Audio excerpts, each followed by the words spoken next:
Hello, welcome. Wimborne Town Football Club was founded in 1878. 140 years later, in the 2017-18 season, we reached our highest ever finishing position in the non-league pyramid when we finished third at step 4 in the Southern League West Division. That season, under manager Matty Holmes, we also won the Dorset Senior Cup. This video tells the story of that historic season. We're on our way to the Southern Premier, and in the words of the Wimborne supporters, come on you Maggies. Thank you.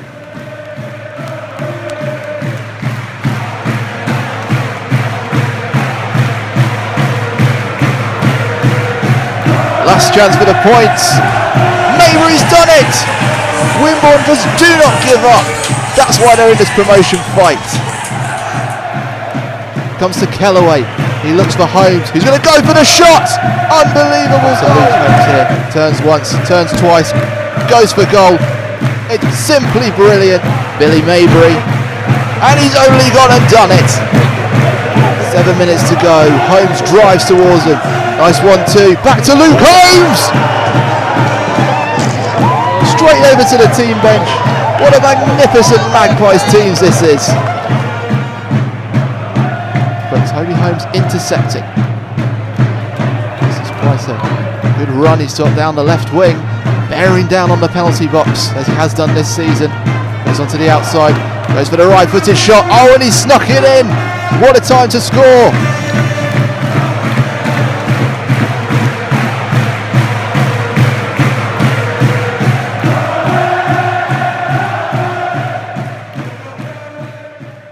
What were your targets for the season? I think the focus was really to try and better the season before's position in the league. So anything top 10 would have been a fantastic return. When we spoke about sort of 57 to 60 points, I think would be the benchmark where we want to try and get to as quick as we could. Yeah.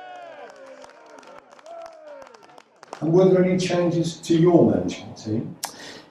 Not really, Graham. We only lost John the Fizz. Fizz was a big miss. He's a great character around the lads. But apart from that, Mace and Jeff, big characters that we wanted to keep desperately. They stayed. Danny, Shane, Walshy were part of the team, and we was delighted that they all stayed. And were you looking to strengthen the squad? In a way, I think we needed one or two. I know we had Scotty Arnold still injured. So he was about 6 weeks away from joining the squad. And Will Pryor obviously picked up a serious injury pre-season, which was a big blow. I suppose our main signing was Lee Francis, Frano. And I think we'll all agree Frano ended up being a fantastic signing for the football club.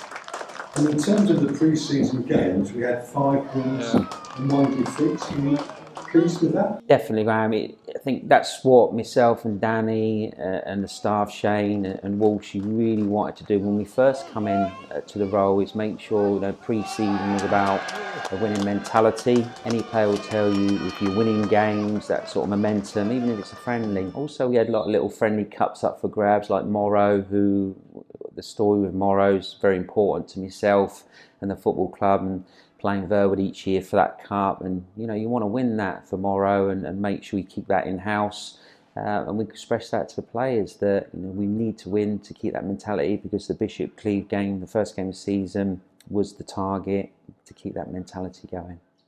I wrote my first notes for Graham's programme at the beginning of the season, and this is what I had to write at the time as we played our first game against Bishop's Cleeve. So finally, after a number of pre-season games, the serious business of the new league season is about to commence. Although there is a sense of déjà vu as we start at home to Bishop's Cleeve as we did last year, no doubt every team has aspirations of having a strong campaign, be that their highest finish or a playoff spot, especially with a big restructure of the leagues by the FA around the corner, and we're no different at Wimborne Town. And I know Matty is looking to push on this season. I'm sure Salisbury will be most people's favourites, with Taunton close behind, but after that it's all to play for. We made a fast start last season, and whilst we finished mid-table, our predominantly new young team played some wonderful football at times. We're therefore delighted that Matty and the majority of the players for last year have re-signed for the coming season. And so wherever we might finish in the table, we should be in for another season of entertaining football played in the right way. Interesting to note how mystic Meg was at the time by predicting that Salisbury and Taunton would finish in the top 2 places. Luckily there was room for us to squeeze in at the end of the season.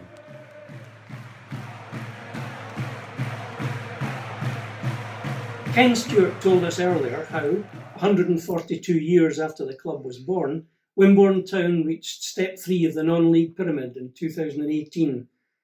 That was a far cry from where we'd spent most of our life in Dorset County football. Back in 1981, the club left the Dorset combination and stepped up to join Division 1 of the Western League. Then, in 1987, we joined the one-year-old Wessex League, where over the next 23 years, we won 3 league titles, 3 league cups, 2 Dorset Senior Cups, and of course, an FA Vase. By season 2009-10, it was time for a new challenge. And on an April evening at Alsford, with Alex Brown in charge, we got the victory that took us up to Division 1, South and West of the Southern League, the highest level we'd ever played at. We soon found out, though, that Southern League football was a big step up from the Wessex League. In 2010-11, we struggled and finished 19th out of 21. And that performance was repeated the following season, by which time Steve Cuss had taken over as manager. Things then improved, with Cussy taking us up to 12th place in 2012-13, and then successive 13th places in seasons 13-14 and 14-15, establishing us as a mid-table side who were difficult to beat, particularly at Cuthberry. And a great run in the FA Trophy in 2014-15 added to our belief that we belonged in the Southern League and that we were here to stay. Wins over Godalming, Dorchester, Northwood and Hornchurch took us to the first round proper, where we went out to Oxford City. 2015-16 saw us down to 17th, but the following year, with ex-West Ham star Matty Holmes now in charge, we finished 11th, our highest finish yet. And we had striker Toby Holmes, who scored 35 goals in all games that season. As we looked forward to season 2017, a hope was stirring down at Cuthberry. We didn't know it, but Wimborne Town were on their way to the Southern Prem. Welcome to Wimborne. The sun is shining on a new campaign and it gets started right here at home. And Matty Holmes' young side had an impressive mid-table finish in 11th, their highest since their promotion almost 7 years ago. But as our director Lee Merrifield has said, it's all to play for in this season's Southern Div 1. And when they start against Bishop's Cleeve, who they beat 3-1 last season, Wimborne will be well up for the fight. Stokoe finds Holmes, drives at the defence here. He's got Toby Holmes ahead of him. He finds the forward, goes round the keeper, into the back of the net. That didn't take very long at all. Wimborne score in 11 minutes of their season starting. And it's Toby Holmes. 1 down, 34 goals to go to match last season. And he's done that in style. Wimborne with another chance here from the corner kick. 20 minutes on the clock. Ball comes in, and it's in the back of the net again. Aldring getting his foot on it. A smart move by Wimborne. Dan Can with the dummy at the near post. And it's in for the double. Matty Holmes called for attractive football in his programme notes, and that's exactly what he's getting. 2-0 to the Magpies. Kennedy breaking away, Maybury with him, he's gone down. Penalty given, and a red card for Maybury. Glennar steps up and scores. The pressure's on Wimborne now. Jack Lovell, ball at his feet. Into the back of the net. Who would have known they had 10 men on the pitch? They've kept competing, and that is why they have started their campaign with a win against Bishop's Cleeve. Do we know much about Cleeve beforehand? Somebody that we know went to their last pre-season game, and we sort of knew how they would set up, and to be honest, it was correct. So the ball was pushed back to Billy. He let it sort of run past him to then clear it. Their lad nicked in and got it just on the edge of the area and went down, and the ref pointed to the spot, and worse was to follow because he showed a red card to Billy. And suddenly from 2-0 up with 5 minutes to go to half time, it was 2-1. So did that completely change the half time talk? Not really, because like we've set up, we stayed the same, and then that's what we said to them. We're not going to change the shape because of that. All we done was obviously drop one of the forwards into midfield, and we said that we're actually winning the game. Everyone today, they've put on a real shift in that second half, from that sending off, and we couldn't ask no more. No. As the management team, coaching team, whatever you want to call us, we got to give credit to the players for that, because they stuck by their guns. They did. Holmes with the ball. Oh, a lovely 1-2. He's off now. He's been brought down. Toby Holmes puts it in the net. But the referee, no, he's given an offside against Wimborne. Well, from where we were standing, it looked like the ball was played into Toby Holmes from a defender. But he was in an offside position when the ball was picked up. Agonising for Wimborne. It remains 0-0. Wimborne have kept pushing here. They're on the attack now. Oh, lovely through ball. Duncan onto it. And that one will count for the Magpies. They're on the board against Didcot Town. Finally, with 3 minutes to go till half time. Something for Matty Holmes' boys to fight for. 2-1. That's a chance before half time. Jack Lovell at the back. Off the upright. It's been all Wimborne in this second half. Looped in high, misses everyone, out to the far side, volleyed in, and again, and they've got it in the back of the net. They've done it. James Stoko getting his foot on. 2-2. Wimborne finally dragged themselves level. What a final 30 minutes it's going to be.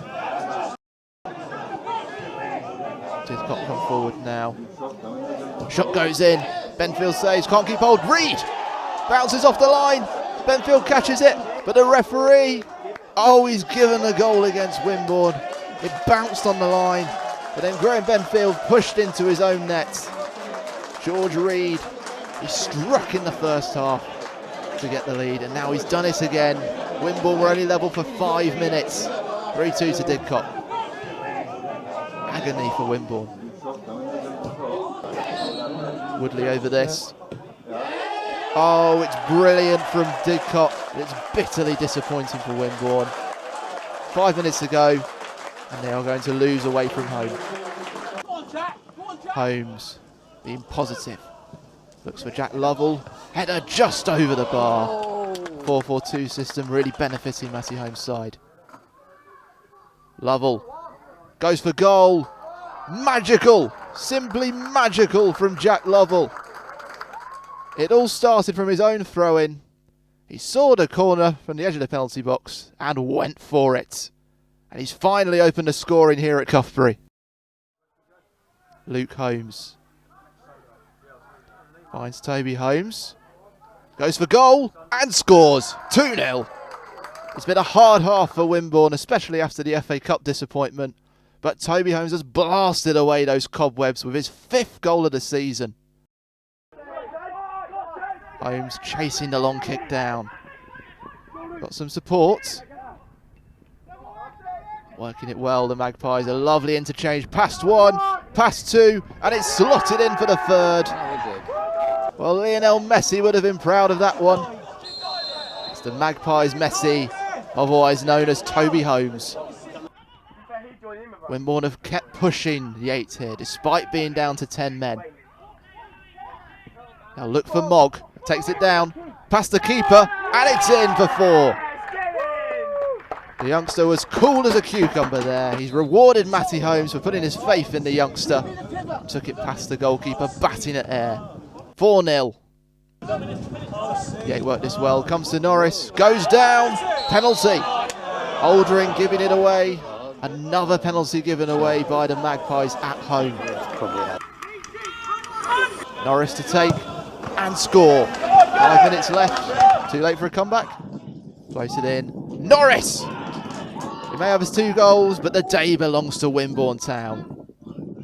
Toby, over the seasons, and with all his goals last year, lots of them he goes around players and places them in the corners. He's been really working hard late on his finishing with the laces, a little bit of heading and that as well. So was really good to see things that he's been working on in training coming out for the good today, and that's what happens. So 80 minutes and we were 4-0 up and cruising. 84 minutes, Yate got a bit of a soft penalty, I thought.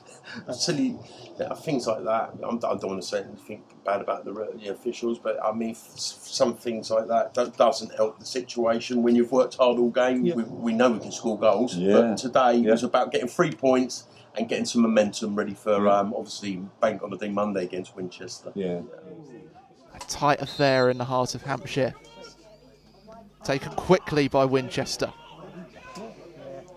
and equally well defended by Wimborne.